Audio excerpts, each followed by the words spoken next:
अपने घर की जो रकम होती है, सोना होता है, अपने घर की चांदी होती है, अपने घर के बर्तन होते हैं, अपने घर का जो सोना है, चांदी है, रकम है, इसको हम दुख की घड़ी में, तकलीफ के समय पर, कष्ट के समय पर इसको हम सुनार की दुकान पर ले जाते हैं।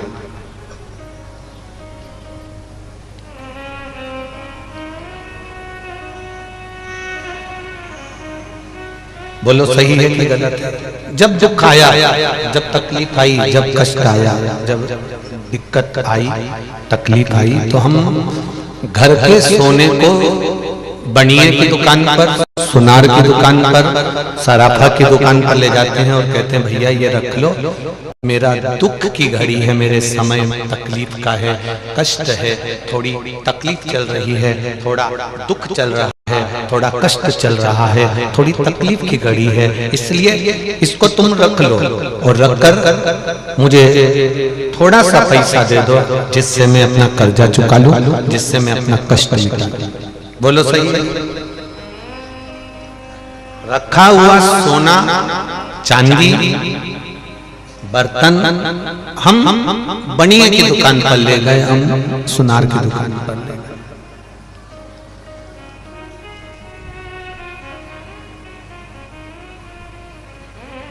सोने को, चांदी को, बर्तन को हम सुनार की दुकान पर इसलिए ले गए क्योंकि दुख की घड़ी चल रही थी, तो हमारा दुख मिट गया, थोड़ा सा कर्जा हो गया है, दे देंगे, पैसा आ जाएगा, हम अपना दुख मिटा लेंगे।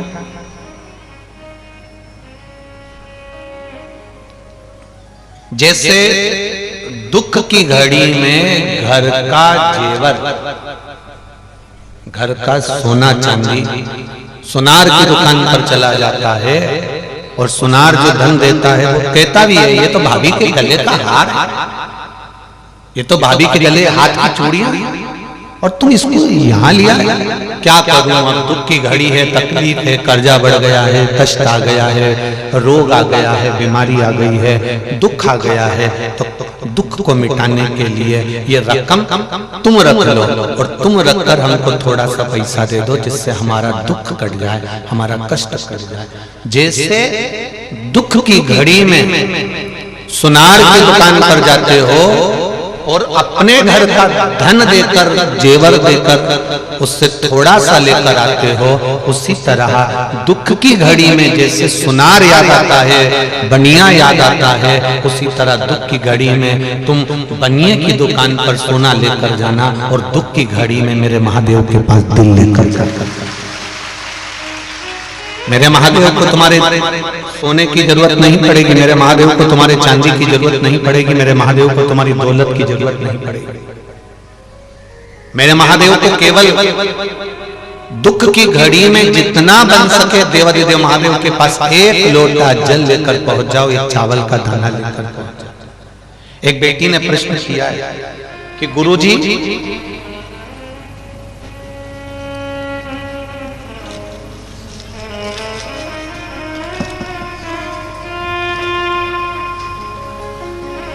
शिव जी को चढ़ाने के लिए क्या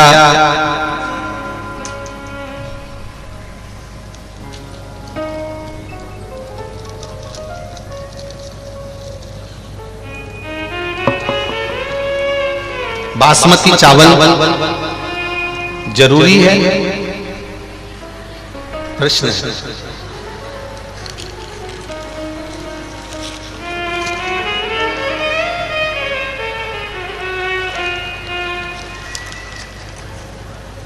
ये प्रश्न छत्तीसगढ़ के कर सकते हैं, पक्का है।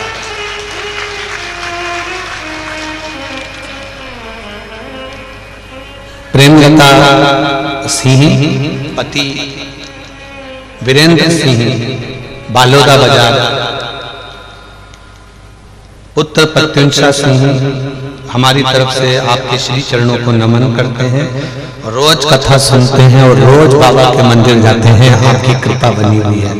एक प्रश्न, महाराज जी बासमती चावल के अलावा कोई दूसरा चावल भी क्या हम शंकर जी को चढ़ा सकते हैं? तो पहले तो जी जहां भी बैठी है नमन करता हूं और पूछना चाहूंगा कि कौन से महाराज ने बताया कि बासमती चावल ही चढ़ाना। जहां भी बैठी हैं हमारी बहन है और बहुत अच्छा प्रश्न किया है उन्होंने। ये संपूर्ण विश्व के कल्याण का प्रश्न। आज लोगों ने भगवान शंकर की पूजन को या देवताओं की पूजन को महंगा करना चालू कर दिया, पर मेरे देवाधिदेव की पूजन में कुछ महंगा नहीं है। उसको तो एक लोटा जल सारी समस्या का हल है उसके पास में। ये जरूरी नहीं कि तुम बासमती चावल चढ़ाओ या बहुत सारा भगवान को बहुत मेवा दीजिए या भगवान को बहुत सारा धन दीजिए। भगवान कभी नहीं कहता कि मुझे बासमती चावल चढ़ाना। जब शंकर जी थे उस समय पर बासमती चावल था।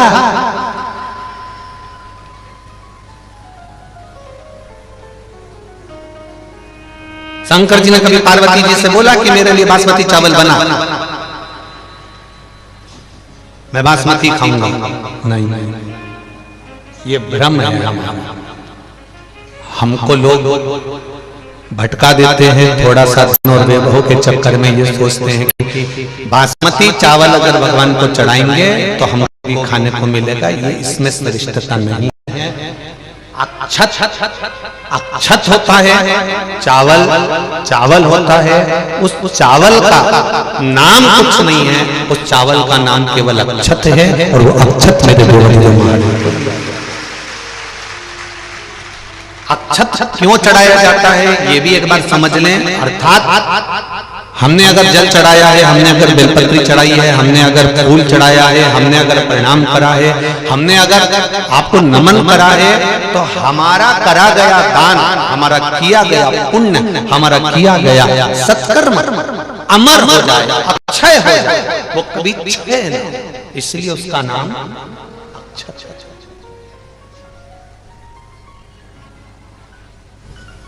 वो कभी समाप्त ना और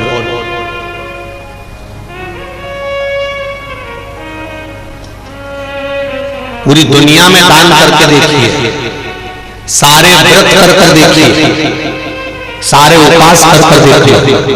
चतुर्थी का व्रत कर लो, तीज का व्रत कर लो, पंचमी का कर लो, छठ का कर लो, तुम्हारी मर्जी पड़े जो व्रत करो। तुम्हारा मन पड़े उतना दान करो, तुम्हारा मन पड़े उतना दो, तुम्हारा मन पड़े उतना दे दीजिए, मना नहीं है। सारी दुनिया में करा गया दान, सारे करे गए व्रत पुण्य, इन व्रत का पुण्य, इन दान का पुण्य जो हमारे पास में है, हो सकता है हमारे मरते मरते तक पुण्य हमारा समाप्त हो जाए। हमने किसी को गलत दृष्टि से देख लिया, पाप हो गया। हमने गलत बोल दिया, पाप हो गया। हमने गलत सुन लिया, पाप हो गया। हो सकता है कि हमने जो पुण्य इकट्ठा करा था वो धीरे धीरे धीरे धीरे समाप्त हो जाए। पर शिव महापुराण में किया गया दान, शंकर के मंदिर में चढ़ाया गया एक अक्षत, एक लोटा जल, या शंकर के अनुमोदन में या शिव तत्व में या शंकर का नाम लेकर कोई व्रत करा है, शिव का नाम लेकर कोई दान करा है, शंकर का नाम लेकर कोई पुण्य करा है, तो वो कभी समाप्त नहीं होता। वो अजर और अमर, वो कभी समाप्त नहीं होता। सारे पुण्य मरते समय तक समाप्त हो सकते हैं। जैसे आपके पास में 10,000 रुपए हैं, अब आपके पास में 10,000 रुपए हैं तो आपने वो 10,000 रुपए में गैस की टंकी भी खरीद ली, लाइट का बिल भी दे दिया, खाने का सामान भी लिया है, डीजल का पेट्रोल का भी लगा दिया। अब तुम्हारे पास में वो 10,000 रुपए जो रखे थे वो तो सारे के सारे खत्म हो गए। कहीं जा रहे थे वो 10,000 रुपए तुम्हारे समाप्त हो गए। ध्यान देना, हमने व्रत करा 2,000 कमाए, हमने तप करा 2,000 कमाए, हमने पुण्य समझ लो व्रत कर कर, तप कर कर, साधना कर कर, दान कर कर, भजन कर कर, कथा सुनकर, कीर्तन कर कर हमने पुण्य तो इकट्ठा कर लिया। पर हो सकता है कि मरते समय तक हमारा सारा पुण्य धीरे धीरे धीरे धीरे करके समाप्त हो जाए। पर शिव महापुराण का पुण्य जो आप शंकर भगवान की यह पावन कथा सुन रहे हो आस्था चैनल पर, फेसबुक पर कथा को श्रवण कर रहे हो, जितना आप आनंद के साथ इस कथा को श्रवण कर रहे हो, पंडाल में बैठकर कथा सुन रहे हो, चाहे तुम्हारा मन पड़े जहां बैठकर कथा सुन रहे हो, पशुपति व्रत कर रहे हो, सोमवार का व्रत कर रहे हो, शंकर जी के मंदिर में एक लोटा जल चढ़ा रहे हो, ये लिख कर रख लेना, ये पुण्य तुम्हारा जीवन पर्यंत समाप्त नहीं होता, ये अजर और अमर, ये कभी समाप्त नहीं होगा, ये निश्चित रहेगा। अच्छा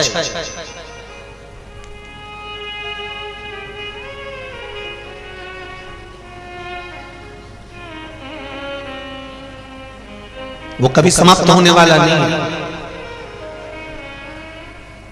कितना सुंदर शिव महापुराण में लिखा हुआ है कि श्री शिवाय नमस्तुभ्यम, इस मंत्र का जाप करने वाले व्यक्ति का केवल मुख का दर्शन कर लेते हैं तो हमारे जिंदगी के करे हुए सारे पाप नष्ट हो जाते हैं, केवल मुख का दर्शन।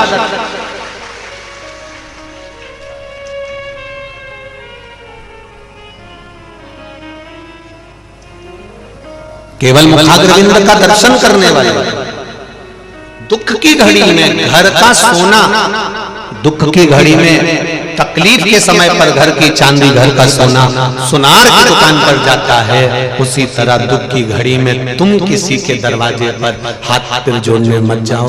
दुख की घड़ी आए तो जैसे घर का सोना सुनार के पास जाता है, ऐसे दुख की घड़ी में तुम मेरे महादेव के पास जाओ और उससे दिल से कहो, वो दिल से सुने, कहो उसको।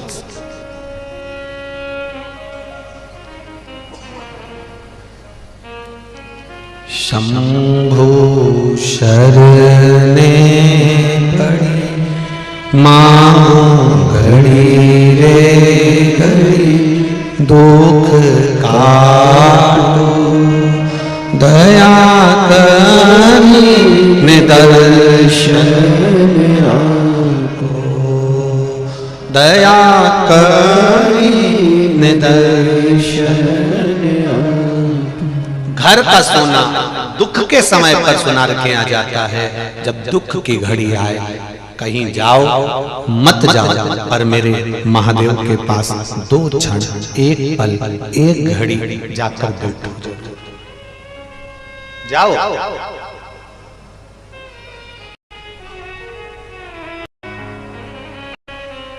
दुनिया के लोग कहेंगे कि शंकर जी की कथा में जाने से मिलता क्या है?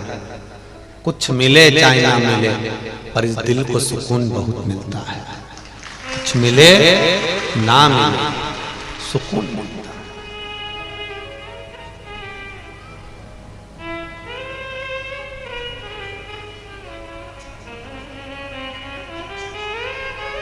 कितनी दूर दूर से आप लोग कथा को सुनने के लिए आए हो, ना जाने कहां कहां से यहां पहुंचे हो। ठंड कड़ाके की पड़ रही है,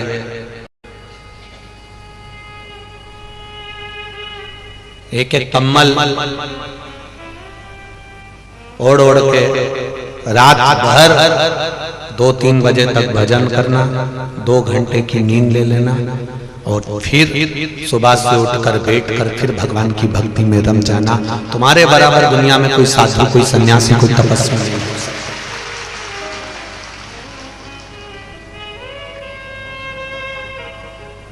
कोई साधु नहीं है तुम्हारे बराबर, कोई संत नहीं है तुम्हारे बराबर। एक पत्र आया है, थोड़ा सा समिति वालों को जरूर बुरा लगेगा, लग जाए।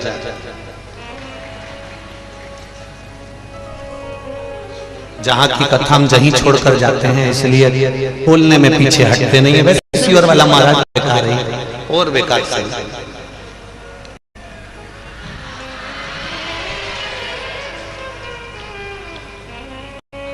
पत्र में लिखा है, मैं टीवी वालों से भी कहूंगा इस पत्र को जरूर आप बताना।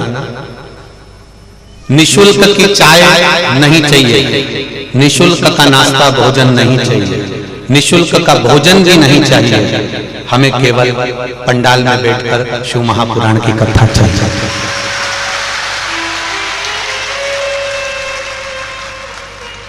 बहुत दूर से आते हैं केवल इस शंकर को पाने के लिए।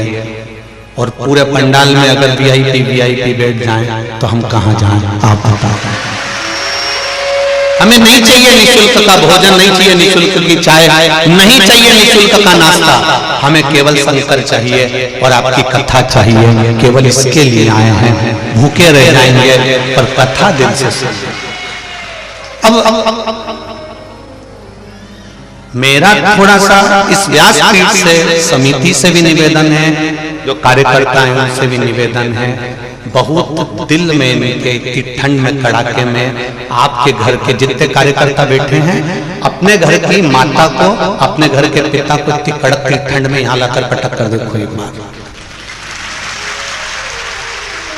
उनको यहाँ लाकर रखिए और इतनी कड़ाके की ठंड में जितना ठंडा पानी हो तो ठंडे पानी में नहलाओ।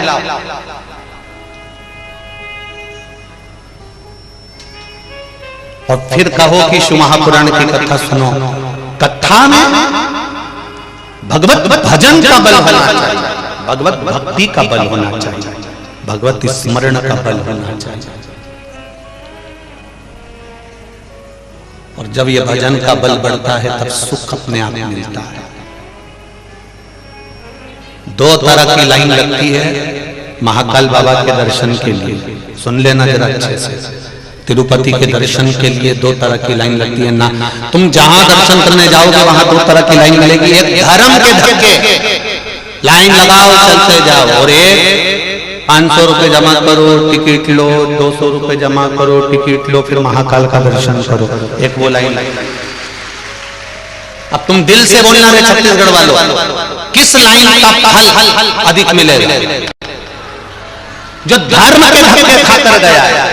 धक्का मतलब अभी तक हमने भगवान के दरवाजे पर खड़े होकर लोगों के धक्के खाते भगवान के सामने जब पहुंचे हैं तो भगवान ने कह दिया महाकाल राजा ने कि तूने मेरे दरवाजे पर धक्का खा लिया, यही नहीं खाएगा, ये निश्चित है। अब तू वो धक्का कहीं नहीं खाएगा, अब तूने मेरे दरवाजे का धक्का खा लिया। मेरा महाकाल बाबा, मेरा महाकाल राजा कह रहा है, अब तू मेरे दरवाजे पर धक्का खाते खाते आ गया। कल 5 तारीख को सीहोर में जो मेडिकल की रिपोर्ट देखकर भी रुद्राक्ष देते हैं वो कल से सुबह से बंद हो जाएंगे। तो आज 2 लाख से लोग ऊपर सीहोर पहुंच गए। अब सीहोर के लोग आधे टेंशन में पड़े कि ये हो क्या। अच्छा, ऐसी उम्मीद तो हमको भी नहीं थी कि तुम यहां से माइक से निकलेगा और तुम वहां पहुंच जाओगे। ये तो हमको मालूम होता तो हम 4 तारीख ही बोल देते। क्या कल ही से बंद। और यहां जितनी ठंड पड़ रही है इससे 4 गुना ज्यादा ठंड सीहोर पड़ रही है। 4 डिग्री टेम्परेचर है, यहां से ज्यादा ठंड पड़ रही है। उसके बाद भी आपका विश्वास, आपका भरोसा और आपकी दृढ़ता इतनी प्रबल है कि आप भक्ति के बल पर करो विश्वास शिव पर। दुख की घड़ी में सोना जाए सुनार की दुकान पर, दुख की घड़ी में घर का जेवर दुकान जाता है दुकान पर। दुख की घड़ी में तुम सोना भले लेकर मत जाना, चांदी भले लेकर मत जाना, बासमती चावल भले मत लेकर जाना। दुख की घड़ी में ये दिल लेकर मेरे महादेव के पास चले जाना। समझ, केवल दिल, केवल विश्वास, केवल भरोसा, दृढ़ता, विश्वास।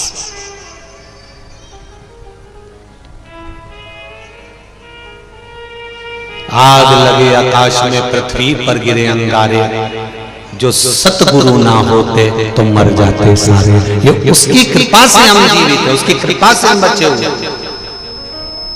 और विश्वास की दृढ़ता होती है। विश्वास का जब बल बढ़ता है, दृढ़ता बढ़ती है, भरोसा बढ़ता है, जब भगवान के चरणों की भक्ति बढ़ती है, तब जीवन का एक सुख अपने आप प्राप्त हो जाता है। एक माता ने पत्र में लिखा है कि मेरे यहाँ जो काम करती है बाई, उसको गठान हो गई थी चेस्ट में और 2 गठान हो गई थी। जिसने लिखा है वो बालोदा बाजार की कोई माता है। मैं कहूंगा एक बार कहीं बैठी हो तो खड़ी खड़ी देखिए, जिसने पत्र लिखा है।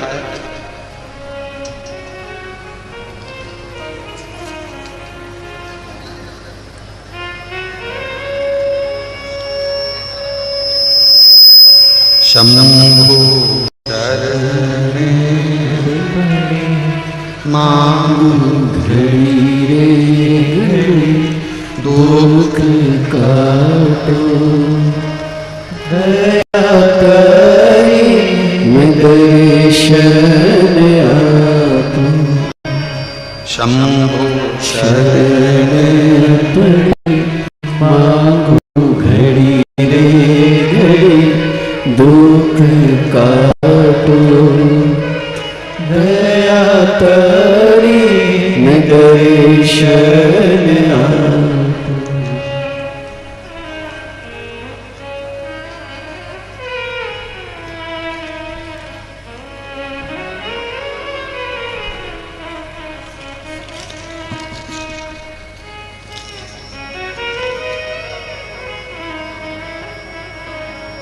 शंभो शरणे पड़ी मांगू घड़ी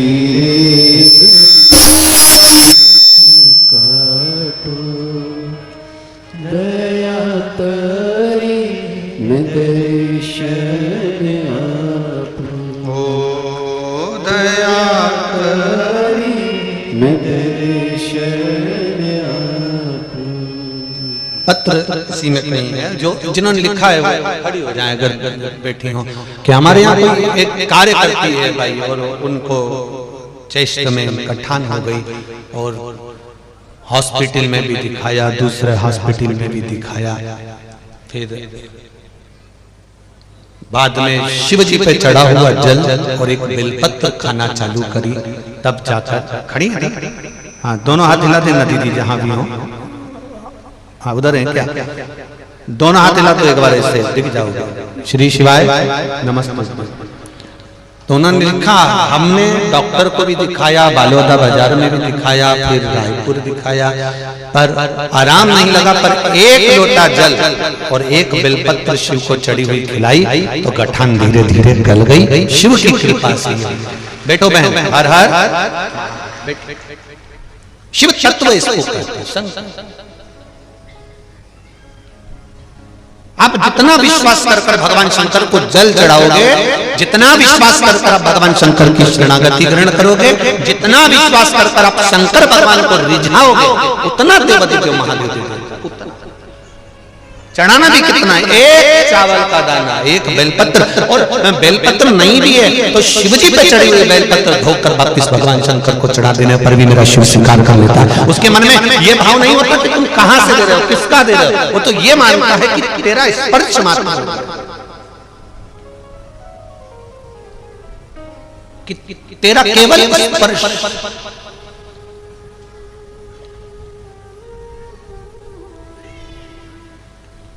कितनी सुंदर कथा मिलती है। महाराज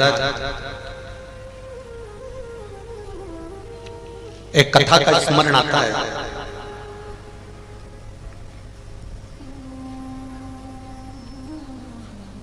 एक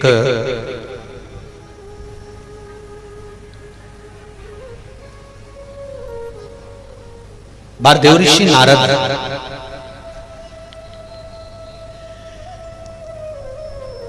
भगवान ब्रह्मदेव के पास जाते हैं और ब्रह्मा जी से जाकर निवेदन करते हैं कि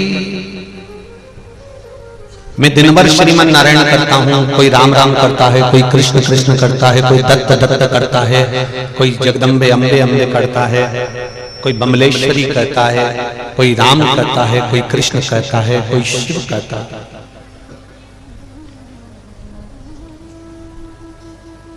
अगर मान लो भूमंडल पर संसार सागर में कोई भगवान शंकर का नाम लेने वाला है, भगवान शिव का स्मरण करने वाला है, तो उसके स्पर्श का क्या लाभ है, उसके स्पर्श का क्या सुख।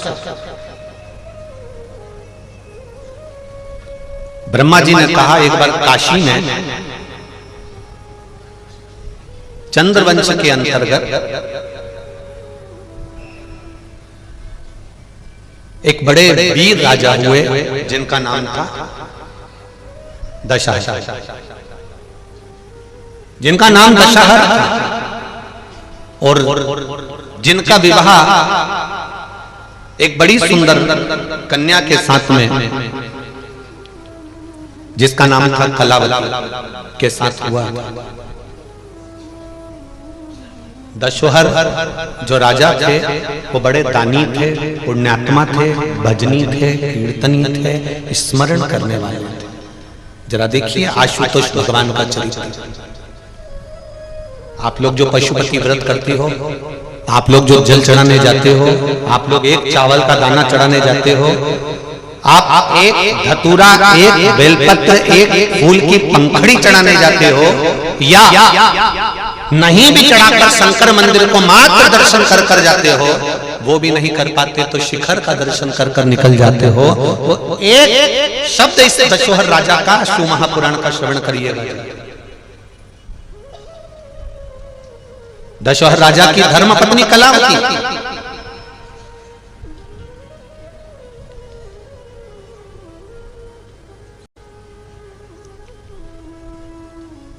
जो राजघराने में रहती है, राजपाट में रहती है, पर अपनी भक्ति को कभी नहीं छोड़ती।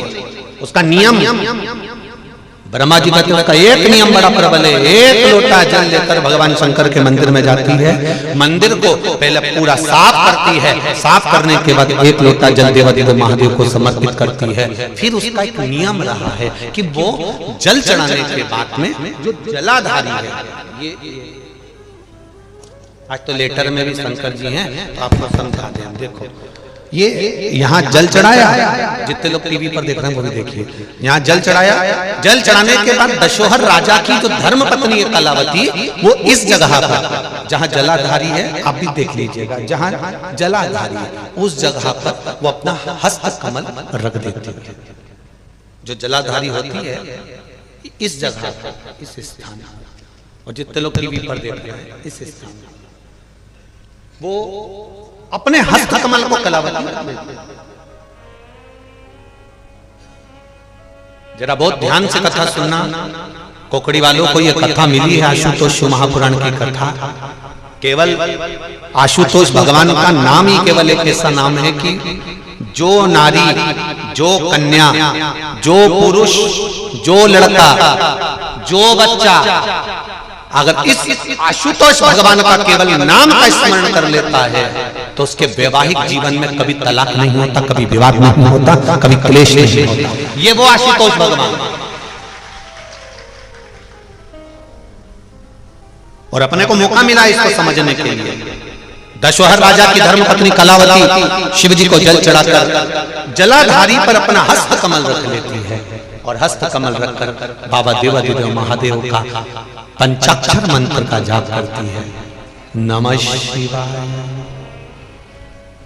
नमः शिवाय, ओम नमः शिवाय, नमः शिवाय, नमः शिवाय। हाथ रखा, जाप जाप। उसकी चित्तवृत्ति में जो मंत्र भगवान शंकर का है वो मंत्र उसको स्वीकार कर लेती है। कभी वो श्री शिवाय नमस्तुभ्यं, कभी वो पंचाक्षर, कभी वो महामृत्युंजय, वो मंत्र का, कभी गौरी शंकर के मंत्र का भी स्मरण कर लेते हैं। और स्पर्श, चलिए रोज का नियम, जल चढ़ाया, स्पर्श किया, चलिए। आज राजा रानी जब मंदिर से आ रही थी तो राजा ने रानी को देखा तो इतनी सुंदर लग रही थी, इतनी सुंदर कि राजा ने उस रानी को आज तक इतनी सुंदर कभी देखा ही नहीं था।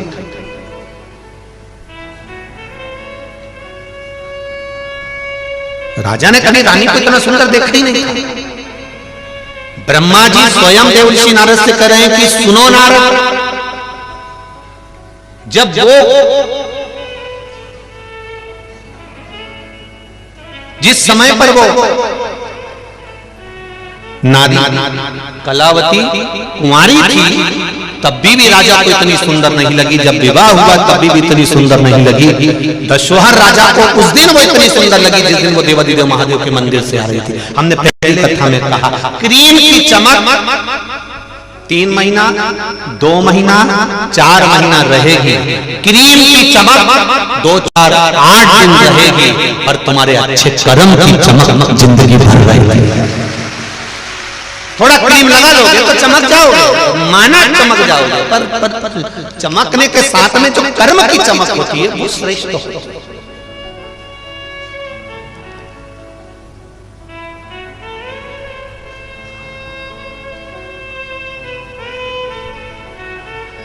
अच्छे कर्म की चमक जीवन पर्याप्त करे,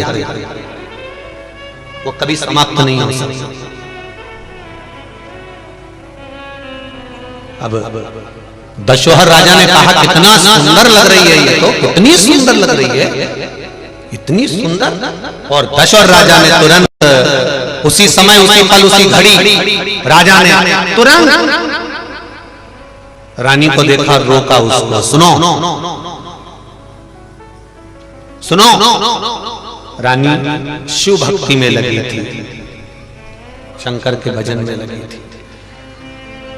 श्री शिवाय नमस्तुभ्य, श्री शिवाय नमस्तुभ्य। उसे कोई मतलब न था रानी को, बस वो बाजा। कलावती भगवान के भजन में इतनी रम गई, राजा ने उसको आवाज लगाई, उसने सुना नहीं। हाथ में जल का पात्र था, पूजा की थाली थी, कर चली जा रही है। राजा उसके पीछे पीछे चला, कक्ष में पहुंच गया। रानी ने थाली रखी, लोटा रखा, और राजा ने रानी का स्पर्श करा।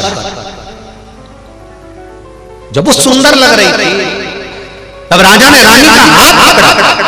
जैसे रानी का हाथ पकड़ा, हाथ पकड़ते से राजा के स्पर्श मात्र करने से रानी ने कह दिया, सुनो स्वामी, मैं मंदिर से आ रही हूं, आज मेरा व्रत है, मैं शिव की आराधना में लगी हुई हूं। मैंने नियम लिया है, मैं 7 दिवस तक भगवान शंकर की भक्ति को धारण करूंगी, शिव नाम का उच्चारण करूंगी, शिव मंदिर में जाकर जल अभिषेक करूंगी, शंकर को रिझाऊंगी, आप मेरा स्पर्श मत करो। राजा ने नहीं माना और राजा ने स्पर्श कर लिया। स्पर्श करते से ही राजा का पूरा शरीर, हाथ, संपूर्ण शरीर राजा का तपने लगा, जलने लगा, शरीर में ऐसे घाव से उत्पन्न होने लगे। दशोहर राजा का शरीर पूर्ण तरह से जलने लगा, शरीर जल गया।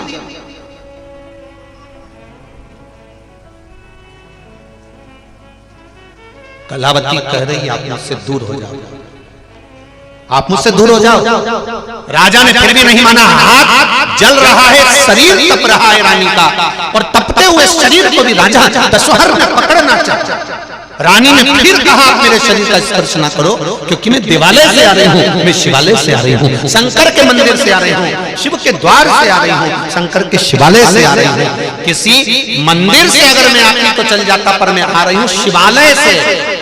मंदिर में और शिवालय में अंतर होता है। मंदिर में भगवान की मूर्ति की प्राण प्रतिष्ठा रहती है, और शिवालय में शंकर का शिवलिंग रहता है। भले वो प्रतिष्ठित हो गया, पर शिव रोज भ्रमण पर जाते हैं, इसलिए वो उनका घर है, वो शंकर का घर है, वो मंदिर नहीं, शिवालय है। शंकर जहां निवास कर रहा है, दुख मिटाने के लिए जहां बैठा है, कष्ट मिटाने के लिए जहां बैठा है, हमारे रोग तकलीफ को मिटाने के लिए जहां बैठा है, वो शिवालय के अंदर बैठा है। तुम मेरा स्पर्श मत करो। नहीं माना राजा। राजा का शरीर तप गया, पूरे शरीर में छाले पड़ गए। दशोहर राजा के पूरे शरीर में छाले छाले, पूरा शरीर।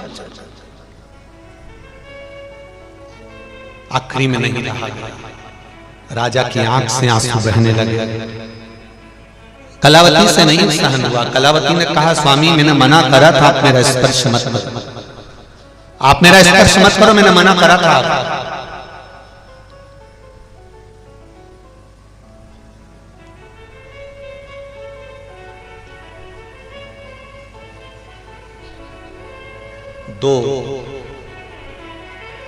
समय ऐसा होता है जिस समय पर